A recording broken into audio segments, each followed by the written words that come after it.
গুণগত রসায়নের এমসিকিউ নিয়ে আলোচনা করব। তো তোমরা যারা গুণগত রসায়নের অর্থাৎ হাজারি স্যারের বইয়ের দ্বিতীয় অধ্যায়ের এমসিকিউ গুলো সলভ করতে চাও, তোমরা আমার সাথে হাজারি স্যারের বই নিয়ে বসে পড়ো। তো চলো শুরু করা যাক তাহলে। তো প্রথম যে প্রশ্নটা আছে, রাদারফোর্ডের আলফা কণা বিচ্ছুরণ পরীক্ষায় কোন পদার্থের প্রলেপযুক্ত পর্দা ব্যবহার করা হয়? তো রাদারফোর্ডের আলফা কণা বিচ্ছুরণ পরীক্ষার সময় একটা স্বর্ণের পাত নেওয়া হয়। তো সেই স্বর্ণের পাতের মধ্য দিয়ে আলফা কণা চালনা করা হয়। আলফা কণা হলো হিলিয়াম হিলিয়াম থেকে দুইটা ইলেকট্রন ত্যাগ করলে যে দ্বিধনাত্মক হিলিয়াম নিউক্লিয়াস পাওয়া যায়, সেটাই হলো আলফা কণা। তো চালনা করলে সেটা আপতিত হয় কোথায়? এই স্বর্ণপাতের মধ্য দিয়ে বের হয়ে যাওয়ার পরে আপতিত হয় জিঙ্ক সালফাইড পর্দার উপর। তো জিঙ্ক সালফাইড পর্দায় একটা অনুপ্রভার সৃষ্টি হয়। কি সৃষ্টি হয়? অনুপ্রভার সৃষ্টি হয়। তো সেক্ষেত্রে আমরা কি ব্যবহার করি? জিঙ্ক সালফাইড ব্যবহার করে থাকি। তো আমাদের এইটার অ্যান্সার হবে যে রাদারফোর্ডের আলফা কণা বিচ্ছুরণ পরীক্ষায় কোন পদার্থের প্রলেপযুক্ত পর্দা ব্যবহার করা হয়, সেটা হবে অবশ্যই জিঙ্ক সালফাইড, জেডএনএস। এরপরে যেটা আছে সেটা হলো 3p অরবিটালের বেলায় n ও l এর মান কোনটি হবে? তো এমন প্রশ্ন যদি থাকে, আমাদের একটা তথ্য অবশ্যই মুখস্থ রাখতে হবে। এস হলে এল এর মান 0 হয়, পি হলে এল এর মান 1, ডি হলে এল এর মান 2, এফ যদি অরবিটাল হয় তাহলে এল এর মান কি হবে? 3 হবে। তো 3p এর বেলায় এইখানে যেটা থাকবে, আমাদের যদি কক্ষপথ থাকে 3, তাহলে সেটা হবে n এর মান, এটা হবে n এর মান, n এর মান কত? 3। আর পি এর জন্য আমাদের এল এর মান হবে কত? পি এর জন্য এল এর মান, পি এর জন্য এল এর মান 1 হবে, পি এর জন্য এল এর মান 1। তো সেই ক্ষেত্রে আমাদের সঠিক অ্যান্সার দেখো, 3p এর বেলায় এন ও এল এর মান কোনটি? এটা হলো এন এর মান, সামনের যে কক্ষপথ থাকবে সেটা এন এর মান, আর এল এর মান হবে কোনটা? দেখো, পি এর জন্য এল এর মান 1, তার মানে আমাদের সঠিক অ্যান্সার হবে কি? খ। তো এরপরে দেখো আমাদের 3 নাম্বার প্রশ্ন, একটি মৌলের পরমাণুর বহিস্থ স্তরে দুটি অরবিটালের ইলেকট্রন বিন্যাস হলো 3d10 আর 4s1।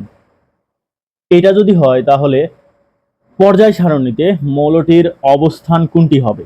তো এটা যদি হয় তো সেটা ক্ষেত্রে আমরা দেখো কিভাবে নির্ণয় করতে পারি। সর্বশেষ ইলেকট্রন ডিতে প্রবেশ করলে সেক্ষেত্রে এন এর মান 1 থেকে কম, 3d 1 থেকে 10 এবং ns 1 থেকে 2 এর মোট ইলেকট্রনই হবে গ্রুপ সংখ্যা, অর্থাৎ 3d এবং 4s।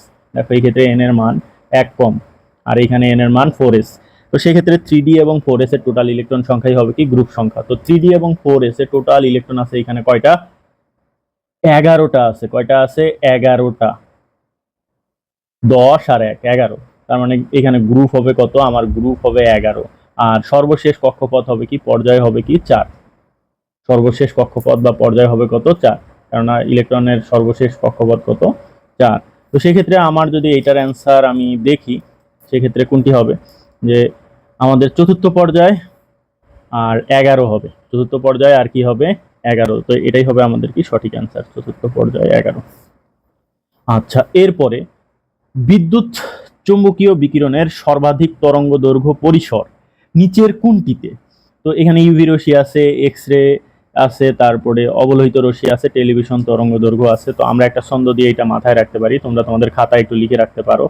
মাগার অতি দৃশ্যে অবহেলা করো মাইক্রো রেডিও টেলিভিশন। তার মানে মাতে মহাজাগতিক রশ্মি, গাতে গামা রশ্মি, রতে রঞ্জন রশ্মি, অতীতে অতিবেগুনি রশ্মি, দৃশ্যতে দৃশ্যমান রশ্মি, অবহেলাতে অবলোহিত রশ্মি, মাইক্রোতে মাইক্রো রশ্মি, আর রেডিও টেলিভিশন তরঙ্গ দৈর্ঘ্য দিয়ে বোঝায় রেডিও টেলিভিশন তরঙ্গ দৈর্ঘ্য।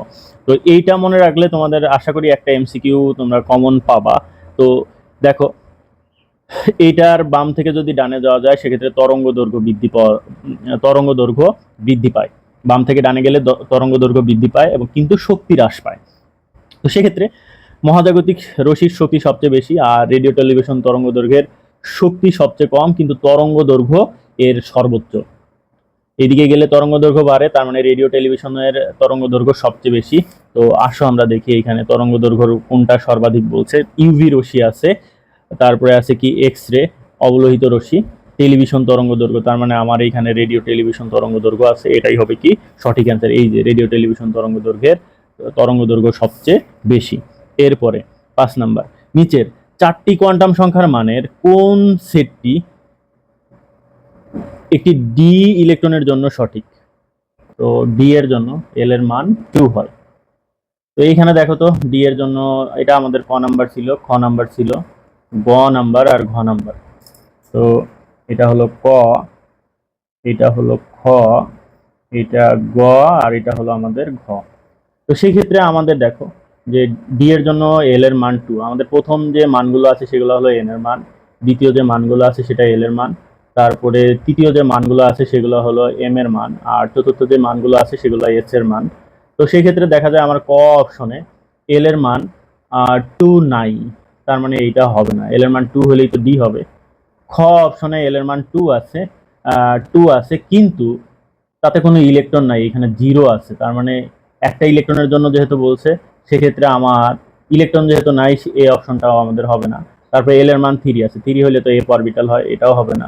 এইখানে দেখো ঘ অপশনে এল এর মান কত আছে, 2 আছে, তাহলে এল এর মান 2 হলে সেটা ডি অরবিটাল, এবং তাতে দেখো মাইনাস আপ বা প্লাস আপ যদি থাকে তার মানে সেটা দ্বারা একটা ইলেকট্রন বোঝায়।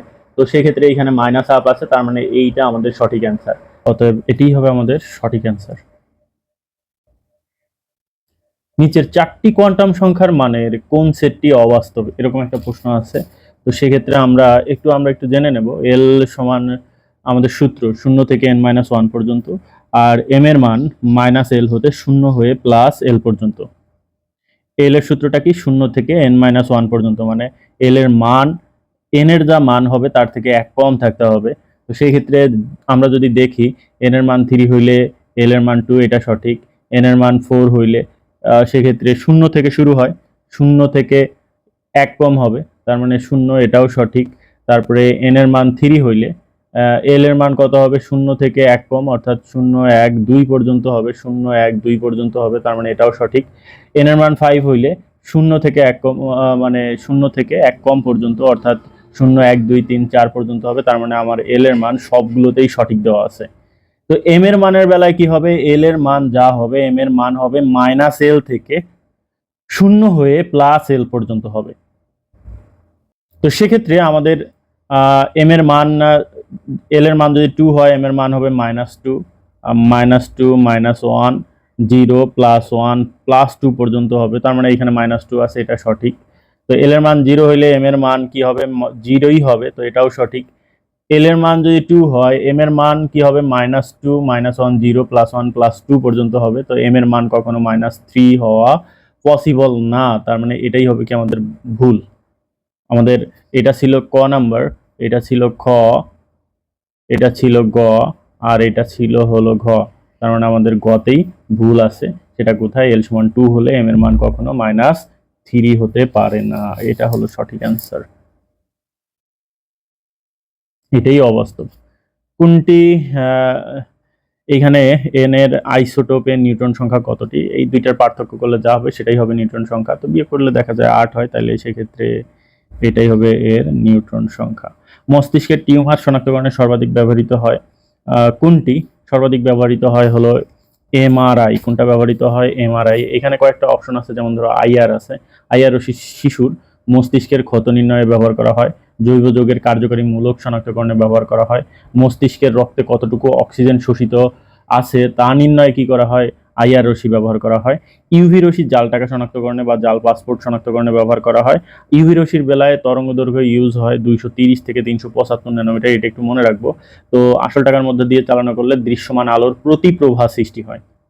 আর মস্তিষ্কের টিউমার শনাক্তকরণে ব্যবহৃত হয় কি, এমআরআই। আর এখানে এনআইআর শব্দটাও আছে, সেটা হলো নিয়ার আইআর রশ্মি।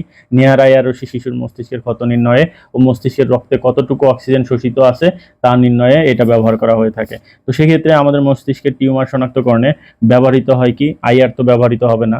আইআর এর ক্ষেত্রে আমরা বলছিলাম যে এই যে শিশুর মস্তিষ্কের ক্ষত নির্ণয়ে, জৈব যৌগের কার্যকরী মূলক নির্ণয়ে, মস্তিষ্কের কতটুকু অক্সিজেন আছে সেগুলো নির্ণয়ে, ইভি হলো জাল টাকা শনাক্তকরণে।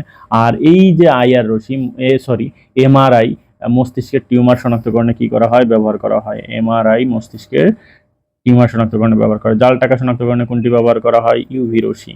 বোর পরমাণুতে একটি ইলেকট্রন চতুর্থ শক্তি স্তরে একটি পূর্ণ আবর্তন করতে কতটি পূর্ণ তরঙ্গ সৃষ্টি করবে। তো 2πr সমান সূত্র হলো n ল্যামডা। তো যততম কক্ষপথ মানে বৃত্ত একবার ঘুরে আসতে ততটা পূর্ণ তরঙ্গ সৃষ্টি করবে। যদি চতুর্থ কক্ষপথ হয় তাহলে 4 ল্যামডা সৃষ্টি করবে, 4টা পূর্ণ তরঙ্গ দৈর্ঘ্য সৃষ্টি করবে। তার মানে আমাদের বোর পরমাণুতে একটি ইলেকট্রন চতুর্থ শক্তি স্তরে পূর্ণ আবর্তন করতে তরঙ্গ দৈর্ঘ্য সৃষ্টি করবে 4টা। যদি তৃতীয় কক্ষপথ হইতো তাহলে 3টা পূর্ণ তরঙ্গ দৈর্ঘ্য সৃষ্টি করতো। পঞ্চম কক্ষপথ হইলে 5টা পূর্ণ তরঙ্গ দৈর্ঘ্য সৃষ্টি করতো। দ্বিতীয় কক্ষপথ হইলে 2টা পূর্ণ তরঙ্গ দৈর্ঘ্য সৃষ্টি করতো। সোডিয়ামের শিখা পরীক্ষায় কত তরঙ্গ দৈর্ঘ্যের বর্ণালী সৃষ্টি হয়? এটা হলো 590 ন্যানোমিটার। কত ন্যানোমিটার? 590 ন্যানোমিটার। রিডবার্গ ধ্রুবকের মান কত? রিডবার্গ ধ্রুবকের মান একটু আমাদের মুখস্থ রাখতে হবে। রিডবার্গ ধ্রুবকের মান হলো 109678 পার সেন্টিমিটার, অর্থাৎ 1,09,678 পার সেন্টিমিটার।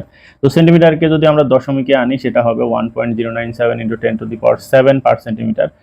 মিটারে যদি প্রকাশ করি, মিটারেরটা আমরা একটু বেশি মনে রাখবো, 1.097 into 10⁻7 per metre. 1.097 into 10⁻7 per metre, এটাই হলো রিডবার্গ ধ্রুবকের মান। মুখস্থ রাখবো কিন্তু। নিচের কোন সমীকরণটি সঠিক নয়? শক্তি, দেখো, তরঙ্গ সংখ্যা সমান 1/λ, এটা সঠিক।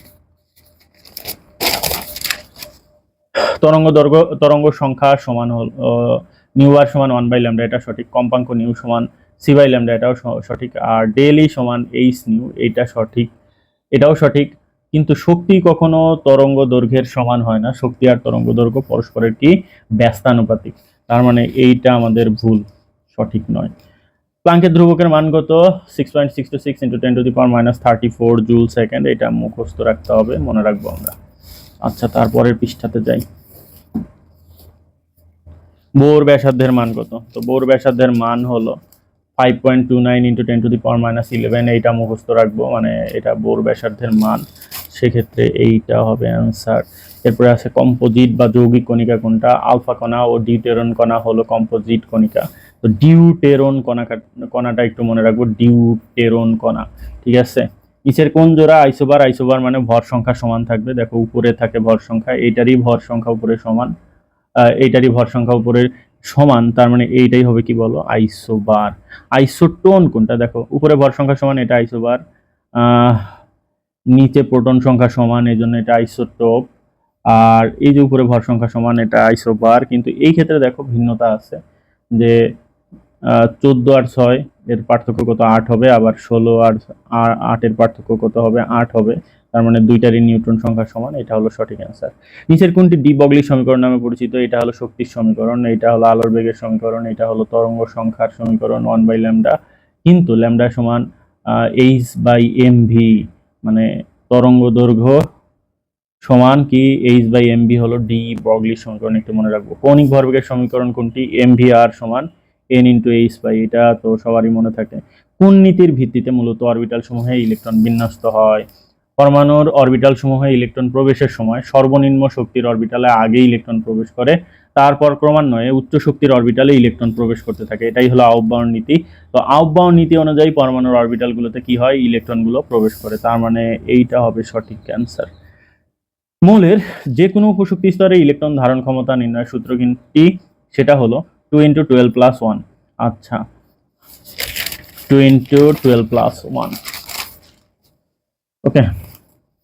এরপরে আছে বর্ণালীর সিরিজ। সিরিজ হলো, একটু ছন্দ দিয়ে মনে রাখবো, লাভা, পাবা, fund, Lyman series. Lyman series দেখা যায় হলো ইউভি অঞ্চলে। এরপরে আছে বামার সিরিজ। বামার সিরিজ দেখা যায় দৃশ্যমান অঞ্চলে। এছাড়া পরবর্তী যে সিরিজগুলো আছে, যেমন প্যাসেন্ট, ব্র্যাকেট, ফুন্ড, এগুলো সবই দেখা যায় কি আইআর বা অবলোহিত অঞ্চলে। তার মানে প্রথমটা দেখা যায় ইউভি অঞ্চলে, লাইমেন সিরিজ। দ্বিতীয়টা বামার সিরিজ দেখা যায় দৃশ্যমান অঞ্চলে। আর বাদ বাকি যত যাই আসুক না কেন, সবার জন্যই কোন সিরিজ ইউজ করব? IR series. আইআর মনে থাকে জানি। তার মানে হাইড্রোজেন বর্ণালীর ব্র্যাকেট, এই যে ব্র্যাকেট, ব্র্যাকেট কোন অঞ্চলে দেখা যায়? আইআর। তার মানে আইআর অঞ্চলে হবে। এরপরে আছে ডিএক্সওয়াই। ডিএক্সওয়াই হলো ডাবল ডাম্বেল আকার। এই একটা লোব, এই একটা লোব, এই একটা লোব, এই একটা লোব। টোটাল কয়টা লোব আছে এই ক্ষেত্রে? 4টা লোব আছে। আচ্ছা, এরপরে আছে আমাদের হাজারির বই অনুসারে এম এর মান 0 হইলে পিএক্স, এম এর মান +1 হলে পিওয়াই, -1 হলে পিজেড। তো সেক্ষেত্রে +1 যেহেতু আছে এখানে মান, এম এর মান +1, তার মানে এটা হবে কি পিওয়াই হবে। নাম্বার, এটা হবে কি তাহলে? যেহেতু এম এর মান 1 আছে, এটা সেজন্য কি হবে? 2py হবে, 2py। নিচের কোন অরবিটালের শক্তি সর্বনিম্ন? নিচের কোন অরবিটালের শক্তি সর্বনিম্ন হবে? তো সেক্ষেত্রে এখানে 3D আছে, 4s আছে, 4p আছে এবং 3s আছে। তো সেক্ষেত্রে কোনটার শক্তি সর্বনিম্ন? শক্তি নির্ণয়ের জন্য আমাদের একটু n+l এর সূত্র ইউজ করতে হবে। তো s এর জন্য l এর মান 0, p এর জন্য l এর মান 1, আর এইখানে d এর জন্য l এর মান কত? 2। তো d এখানে ইউজ করা হয়েছে। তো এখানে যে কক্ষপথ আছে, সামনে যে n এর মান, এই যে সংখ্যা থাকবে এটা হলো n এর মান। n এর মান কত? 3। এল এর মান কত? ডি এর জন্য, এই যে ডি এর জন্য 2, অর্থাৎ 5 হবে। আবার কক্ষপথ কত? 4, তাহলে এন এর মান 4, আর এস এর জন্য এল এর মান কত? 0, তার মানে সেক্ষেত্রে 4 হবে।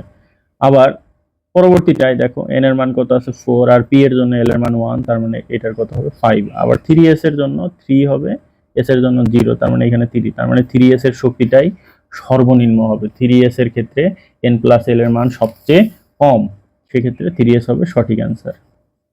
আচ্ছা, তারপরে তারপরে যেটা আছে 27 নম্বর, 1 অ্যাংস্ট্রম সমান কত সেন্টিমিটার? তো অ্যাংস্ট্রমের হিসাবে আসি, 1 মিটার সমান 10⁻10 অ্যাংস্ট্রম। আবার 1 সেন্টিমিটার সমান তাহলে 100 কম, অর্থাৎ 10⁻8 অ্যাংস্ট্রম। এটাকে যদি উল্টাই দাও, 1 অ্যাংস্ট্রম সমান 10⁻8 সেন্টিমিটার।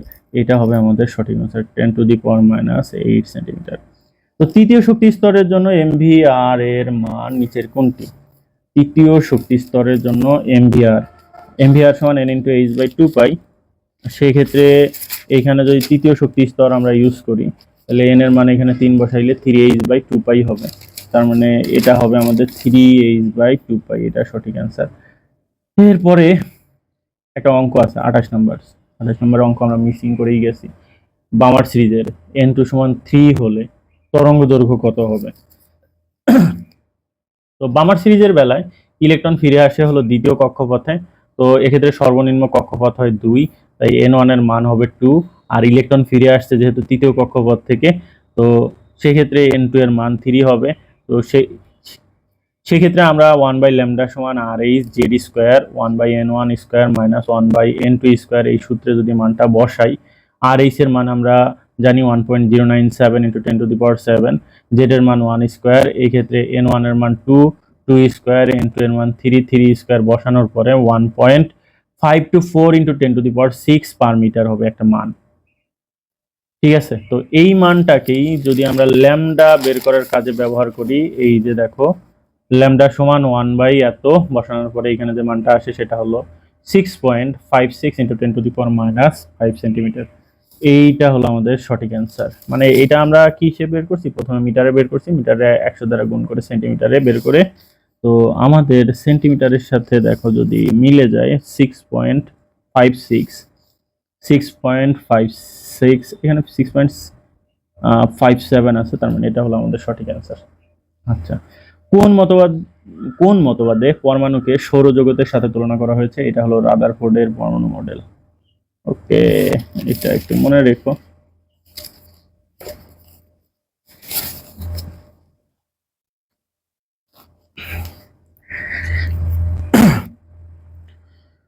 বিকিরিত আলোক রশ্মির তরঙ্গ দৈর্ঘ্য 486.7 ন্যানোমিটার হলে ফ্রিকোয়েন্সি কত হবে?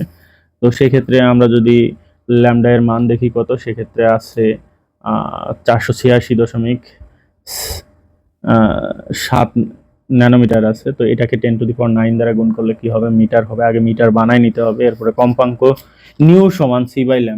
তো সি হলো আলোর বেগ, আলোর বেগের মান হলো 3 × 10⁸, আর এইখানে আছে কত? আমাদের ল্যামডার মানটা বসাই দিলে আমরা পাবো 6.1639 × 10⁻14। এইটা একটা মান পাবো। সে এই মানটা তো এখানে আমাদের এইরকম মান নাই, তবে 6.1639 এইটা আছে। যদি আমরা এখানে একটু প্লাস দিয়ে দিই তাহলে এটা হবে আমাদের সঠিক অ্যান্সার। ঠিক আছে, ওরা একটু ভুল করছে হয়তো অ্যান্সারে, এখানে মাইনাস প্লাস হবে। এই হলো অ্যান্সার। ঠিক আছে, এরপরে আছে কোন আলোর ফ্রিকোয়েন্সি সবচেয়ে বেশি? কোন আলোর আলোক রশ্মির ফ্রিকোয়েন্সি বেশি হবে? ফ্রিকোয়েন্সি অর্থাৎ কম্পাঙ্ক বেশি হবে। একটা জিনিস আমরা মনে রাখবো যে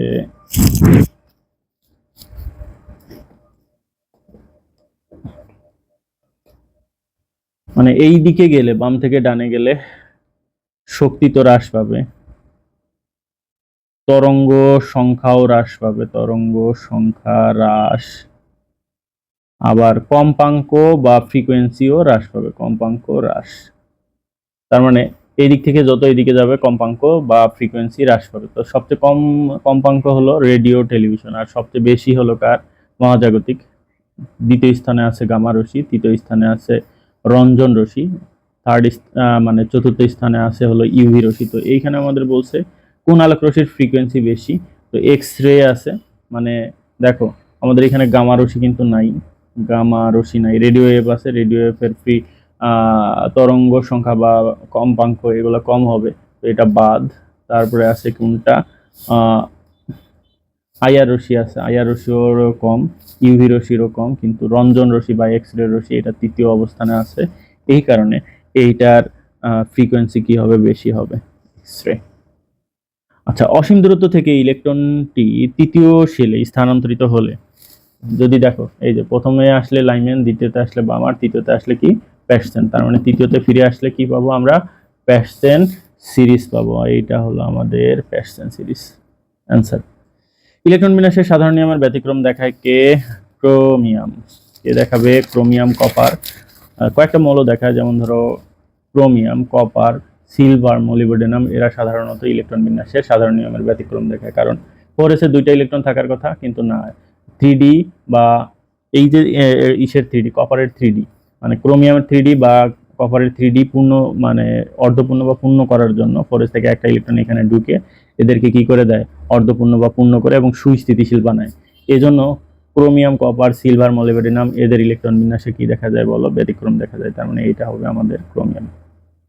নিচের কোন অরবিটাল বক্স পদ্ধতিতে আহ্বায়ক নীতি মানা হয়নি? বক্স পদ্ধতিতে আহ্বায়ক নীতি মানা হয়নি, তো এগুলো তো সবই মানা হয়েছে, কিন্তু এই ক্ষেত্রে দেখো আহ্বায়ক নীতি অনুযায়ী আমাদের 3ডির পরে 4s থাকার কথা।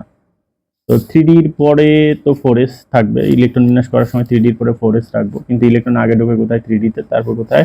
4s-এ। ওরা আগেই 4s লিখছে, তার মানে এটাই ভুল। এরপরে আছে কি?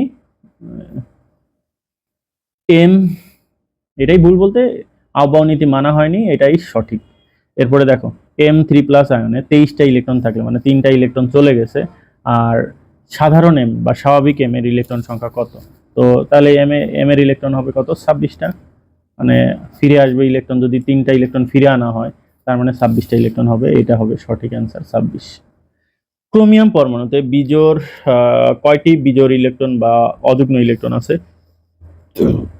ক্রোমিয়াম হলো 24, ইলেকট্রন বিন্যাস করলে 3d 5 হয় আর 4s 1 থাকে। তো 3d এর ক্ষেত্রে বক্স পদ্ধতিতে যদি ইলেকট্রন বিন্যাস করি, তো d এর জন্য 5টা ঘর, 1 2 3 4 5 ঘরের একটি বক্স পাওয়া যায়। ইলেকট্রন ঢোকার সময় প্রথমে একটা একটা করে ইলেকট্রন ঢুকবে এবং 4s-এও একটা ইলেকট্রন ঢুকবে। তো সেই ক্ষেত্রে আমাদের এখানে টোটাল বিজোড় ইলেকট্রন পাচ্ছি 1 2 3 4 5 6টা। তার মানে ক্রোমিয়ামের বিজোড় ইলেকট্রন সংখ্যা হবে 6টি। ওকে, এটা হলো আমাদের সঠিক অ্যান্সার। এরপরে আছে নিচের কোন পরমাণুতে ডি অরবিটালে ইলেকট্রন আছে? কোন পরমাণুতে? স্ক্যান্ডিয়াম। স্ক্যান্ডিয়াম ডি ব্লক প্রথম মৌল, এই যে 4s-এ আগে ইলেকট্রন ঢুকে তারপর ডিতে ঢুকছে, স্ক্যান্ডিয়াম হবে। এছাড়া পটাশিয়াম, ক্যালসিয়াম, আর্গন এগুলা সাধারণত ডি ব্লক মৌল নয়। আচ্ছা, কোন বিকৃত রশ্মির তরঙ্গ দৈর্ঘ্য যদি কত 820 ন্যানোমিটার হয়, তাকে আগে মিটার বানাইতে হবে।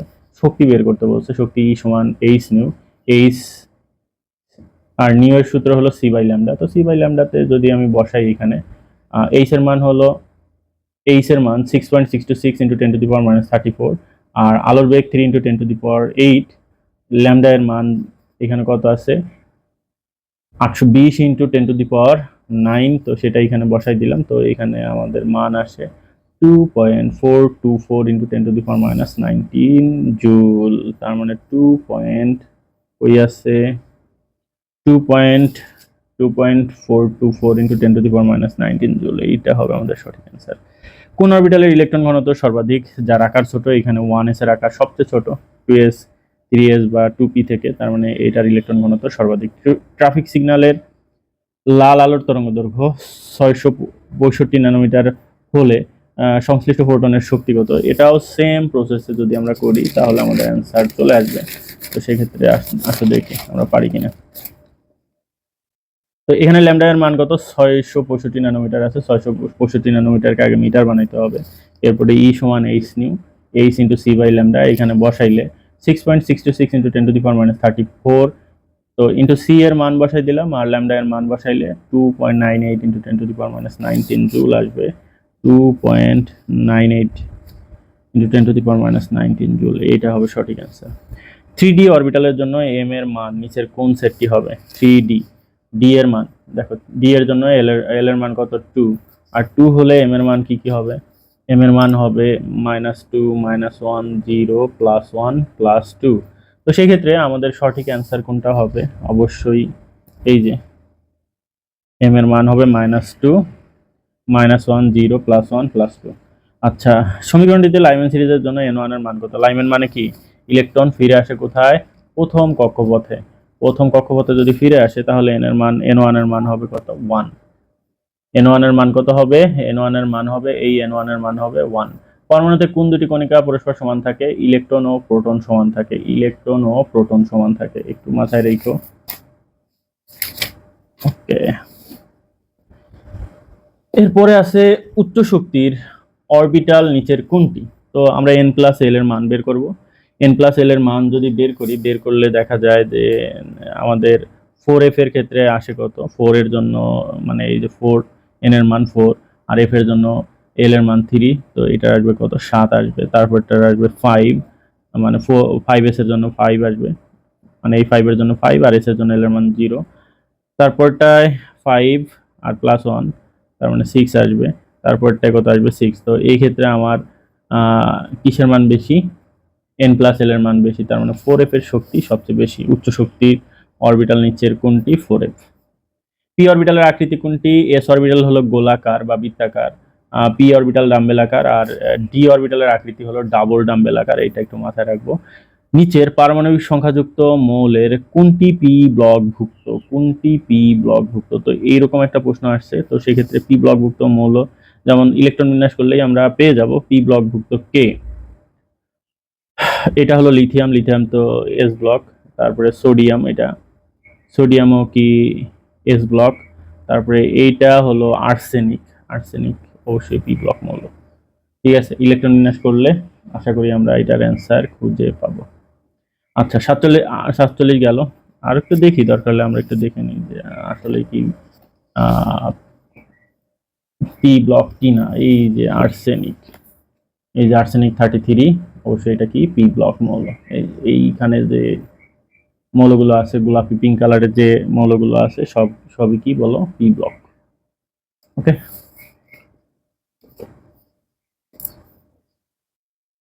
এরপরে আমাদের নিচের কোন মৌলের ইলেকট্রন বিন্যাস হুন্ডের নিয়ম প্রযোজ্য নয়? এইখানে এটার অ্যান্সার নাই। ঠিক আছে, সবগুলোর জন্য হুন্ডের নীতি প্রযোজ্য, কিন্তু হুন্ডের নীতি প্রযোজ্য থাকে না কাদের জন্য? যাদের এস অরবিটালের জন্য হুন্ডের নীতি প্রযোজ্য নয়। Hydrogen, lithium, helium, beryllium, sodium, magnesium, potassium, calcium, এদের জন্য কি প্রযোজ্য নয়? হুন্ডের নীতি প্রযোজ্য নয়। Hydrogen, lithium, helium, beryllium, sodium, magnesium, potassium, calcium, এগুলোর জন্য হুন্ডের নীতি প্রযোজ্য নয়। যদি আসে এগুলা তোমরা একটু খাতায় লিখে রাখতে পারো, অ্যান্সার এখান থেকে দিয়ে দিবা। আচ্ছা, তারপরে আছে হুন্ডের নীতি, এরপরে আছে কোনটি? তরঙ্গ সংখ্যা কোন রশ্মির ক্ষেত্রে বেশি? তো কোন রশ্মির ক্ষেত্রে তরঙ্গ সংখ্যা বেশি? তরঙ্গ সংখ্যা বলো আর যাই বলো, কোন রশ্মির ক্ষেত্রে বেশি হবে? তরঙ্গ সংখ্যা এদিকে গেলে হ্রাস পায়, তো গামা রশ্মি তরঙ্গ সংখ্যা বা তরঙ্গ শক্তি এগুলো বেশি, রঞ্জন রশ্মিরও বেশি। তো গামা, রঞ্জন বা অতিবেগুনির মধ্যে যদি কেউ থাকে, দেখি এই যে এক্স রে রশ্মি আছে, তাহলে এক্স রে রশ্মির বেশি হবে তরঙ্গ সংখ্যা।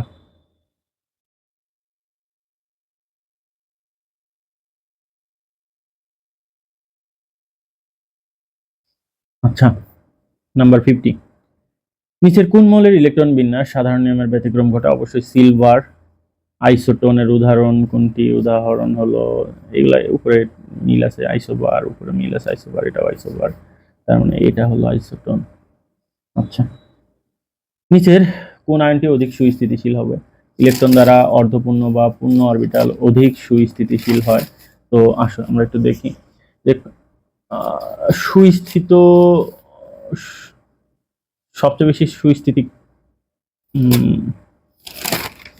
হয়ে গেল। তো আমাদের কপার প্লাসের ইলেকট্রন বিন্যাস যদি আমরা দেখি, সেক্ষেত্রে 1s2 2s2 2p6 3s2 3p6 3d কি থাকে 10, অর্থাৎ এর সর্বশেষ অরবিটাল ইলেকট্রন দ্বারা কি আছে, পূর্ণ অবস্থায় আছে। তার মানে এটা হলো সবচেয়ে বেশি সুস্থিতিশীল। তার মানে Cu প্লাস সবচেয়ে বেশি সুস্থিতিশীল, আমরা মনে রাখবো Cu প্লাস সবচেয়ে বেশি সুস্থিতিশীল। এরপরে নিচের কোনটির ক্ষেত্রে বোর তত্ত্ব প্রযোজ্য নয়? সাধারণত এক ইলেকট্রন বিশিষ্ট পরমাণু বা আয়নের ক্ষেত্রে বোর তত্ত্ব প্রযোজ্য। তো hydrogen, helium plus, lithium 2 plus এদের মধ্যে একটা ইলেকট্রন আছে, তার মানে এদের জন্য বোর তত্ত্ব প্রযোজ্য হবে। কিন্তু H প্লাসের মধ্যে কোনো ইলেকট্রন নাই, তার মানে এর জন্য বোর তত্ত্ব প্রযোজ্য হবে না। হাইড্রোজেন পরমাণুর প্রথম কক্ষপথের ইলেকট্রনের শক্তি E1 হলে তৃতীয় কক্ষপথের ইলেকট্রনের শক্তি কত হবে? তো সূত্র হলো En সমান E1 into Z square by N square. তো এখানে এন এর মান যদি 3 বসাই, হাইড্রোজেন যেহেতু, তাহলে হাইড্রোজেনের জন্য জেড এর মান 1, তার মানে E1 ইন্টু 1 বাই 3 স্কোয়ার, অর্থাৎ E1 ইন্টু 1 বাই কি হবে 9। তার মানে এটাই হবে আমাদের সঠিক answer, E1 into 1 by 9। Hydrogen পারমাণবিক বর্ণালীর কোন সৃষ্টি দৃশ্যমান অঞ্চলে দেখা যায়? অবশ্যই সেটা লাইম্যান সিরিজ দেখা যায় ইউভি অঞ্চলে, বামার হলো দৃশ্যমান অঞ্চল, আর বাদ বাকি আইআর অঞ্চলে। তো বামার সিরিজ দৃশ্যমান অঞ্চলে দেখা যায়। সহকারী কোয়ান্টাম সংখ্যার মান 5 হলে এম এর মান কয়টি হবে? তো এল এর মান 2 যদি হয় সহকারী কোয়ান্টাম সংখ্যা, আর চৌম্বকীয় কোয়ান্টাম সংখ্যার মান এম এর মান তাহলে হবে -2 -1 0 +1 +2, অর্থাৎ কয়টা হবে 5টা মান পাওয়া যাবে, 1 2 3 4 5। তার মানে এইখানে আমার অ্যান্সার হবে কয়টি? 5টি। আচ্ছা, Fe2 প্লাসের ইলেকট্রন বিন্যাস যদি তোমরা করো 1s2, মানে 24টা ইলেকট্রন আছে, 4s থেকে ইলেকট্রন চলে গেছে, 3d কি থাকে 6 থাকে। তার মানে এটার জন্য কি হবে, ডি অরবিটাল ইলেকট্রন সংখ্যা 6টি। কোন অরবিটালটি সম্ভব? সম্ভবগুলো হলো 1s 2s 2p 3s 3p 3d 4s 4p 4d 4f, এগুলো সম্ভব। তো এগুলোর মধ্যে অবশ্যই 3dটা আছে অপশনে, তার মানে 3dটা সঠিক অ্যান্সার। পরমাণু দ্বিতীয় কক্ষপথের একটি ইলেকট্রনের জন্য কৌণিক ভরবেগের মান নির্ণয়ের সমীকরণ কোনটি? দ্বিতীয় কক্ষপথের জন্য mvr সমান n ইন্টু h বাই 2 পাই, এটা তো n এর মান 2, এখানে 2 বসে দিলে 2 2 কেটে যায়, তাহলে mvr সমান এখানে থাকবে n বাই পাই, এটা হবে সঠিক অ্যান্সার। নিচের কোনটির ক্ষেত্রে বোরের পরমাণু মডেল প্রযোজ্য? একটু আগে আমরা দেখলাম যে বোর পরমাণু মডেল প্রযোজ্য হলো hydrogen, helium plus, lithium 2 plus, মানে এক ইলেকট্রন যাদের মধ্যে আছে হিলিয়াম প্লাসের জন্য প্রযোজ্য। ওকে, হিলিয়াম প্লাস এর জন্য বোর তত্ত্ব প্রযোজ্য হবে। নাম্বার 61, পরমাণুর তৃতীয় শক্তি স্তরে মোট অরবিটাল সংখ্যা কত? তো অরবিটাল নির্ণয়ের সূত্র আছে একটা, সেটা হলো n স্কোয়ার, মানে শক্তি স্তরে কতটা অরবিটাল আছে, তার মানে 3 স্কোয়ার, মানে 9টা অরবিটাল থাকবে, এটা হবে 9। এরপরে আছে ক্যালসিয়ামের সর্ববহিস্থ স্তরে 2টি ইলেকট্রনের 4টি কোয়ান্টাম সংখ্যার সেট কোনটি? তো সেক্ষেত্রে আমাদের ক্যালসিয়ামের ইলেকট্রন বিন্যাস যদি আমরা করি, ক্যালসিয়াম কত 20, 1s2 2s2 2p6 3s2 3p6 4s2, তার মানে সর্বশেষ কক্ষপথের ইলেকট্রন হলো 4s2 4s2 হওয়ার কারণে এইখানে আমাদের n এর মান হবে 4, s এর জন্য l এর মান 0, m এর মানও 0 হবে, l এর মান 0 হলে m এর মান 0, আর s এর মান কি হবে, দুইটা ইলেকট্রন আছে এজন্য প্লাস আপ মাইনাস আপ। তো সেক্ষেত্রে আমাদের হবে কোনটি সঠিক অ্যান্সার?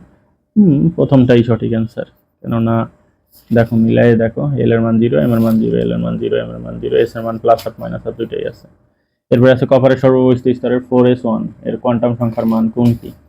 তাহলে কপারের জন্য 4s1 আছে, l এর মান 0, m এর মান 0, s এর মান প্লাস আপ, এই যে প্লাস আপ যদি হয় তাহলে সেক্ষেত্রে এল এর মান 0, এম এর মান 0 কোথায় আছে, এল এর মান 0, এম এর মান 0, এটারও এল এর মান 0, এম এর মান 0 আছে, এটারও এল এর মান 0, এল এর মান এম এর মান 0 আছে। তো প্লাস আপটা বেশি গ্রহণযোগ্য, তো এটা নিয়ে কাজ করব, প্লাস আপ। কোন পরমাণুর একটি ইলেকট্রনের জন্য নিচের কোন 4টি কোয়ান্টাম সংখ্যার সেটটি সঠিক? তো সেক্ষেত্রে আমাদের ওই যে আগের তথ্যগুলো জানতে হবে, যে এল এর মান 0 থেকে n-1 পর্যন্ত, এম এর মান মাইনাস এল থেকে শূন্য হয়ে প্লাস এল পর্যন্ত, তাহলে এটা এইখানে সঠিক অ্যান্সার কোনটা?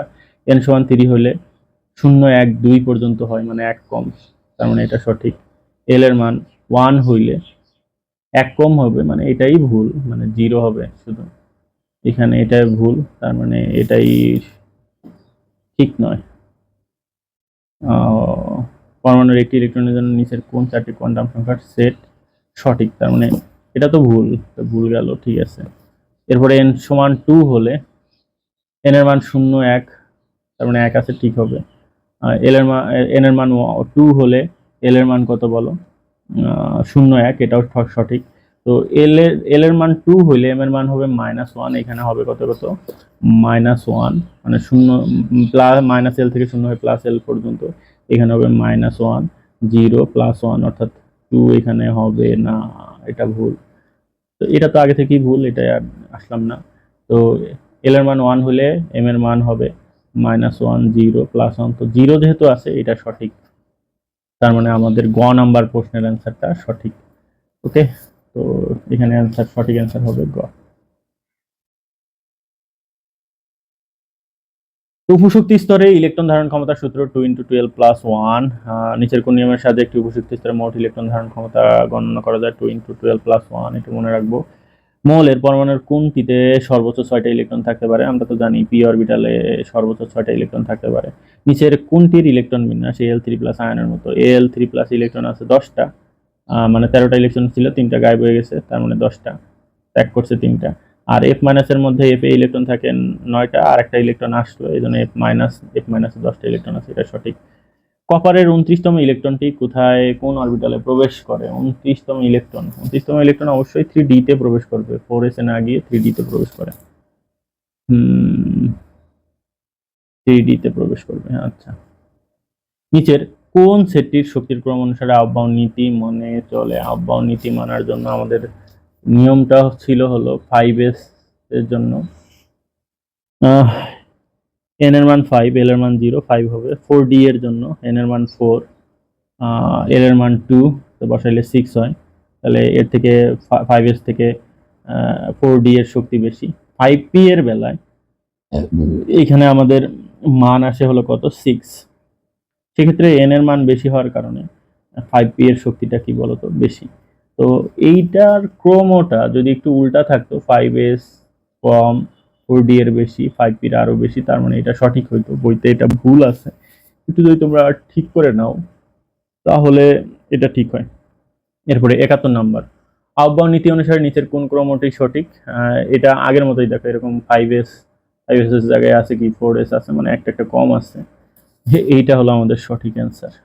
একটু আমরা যদি তারপরেও যদি একটু করলে পরে আমাদের ক্লিয়ার হয়ে যাবে। তো 4s n plus l, 4s এর মান হলো 4 হয়, 3d এর জন্য 5 হয়, 4p এর জন্য কি হয়? 5 হয়। দুজনের যদি n প্লাস l এর মান সমান হয়, যার n এর মান কম তার শক্তি কম, তার মানে এটার n এর মান কম, এই যে n এর মান কম, শক্তি কম, এইটার শক্তি এর তুলনায় কিছু বেশি, এই জন্য 4s থেকে 3d এর শক্তি বেশি, 3d থেকে 4p এর শক্তি আরো বেশি, তার মানে এটা সঠিক অ্যান্সার। এরপরে একটা প্রশ্ন আছে যে ল্যামডা এর মান যদি 7000 অ্যাংস্ট্রম হয়, 7000 × 10⁻10, মানে 1 অ্যাংস্ট্রম সমান হলো 10⁻10 মিটার। তো সেটা এখানে বসাইলাম, বসাই এখানে নিউ বার আমরা বের করলাম, নিউ বারের মান আসে কত? তো এখানে বসাইলে এত মিটার আসে, তো মিটার আমরা করলাম, মিটারে দশমিকে নিলাম, সেটাও মিটারে রাখছি। 14 1 দশমিক আগায় দিলে তো 14.28 × 10⁻5 হয়।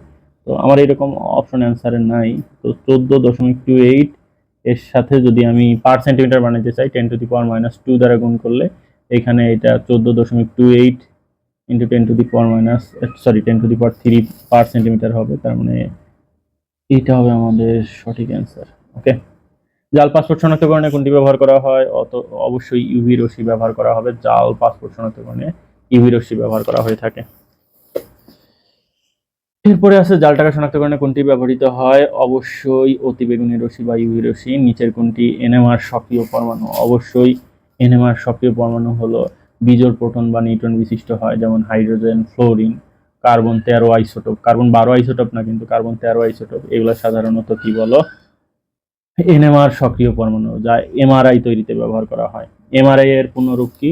ম্যাগনেটিক রেজোন্যান্স ইমেজিং, মানে চৌম্বকীয় অনুরণন প্রতিচ্ছবিকরণ। তার মানে এইটা হলো চৌম্বকীয় অনুরণন প্রতিচ্ছবিকরণ। ওকে।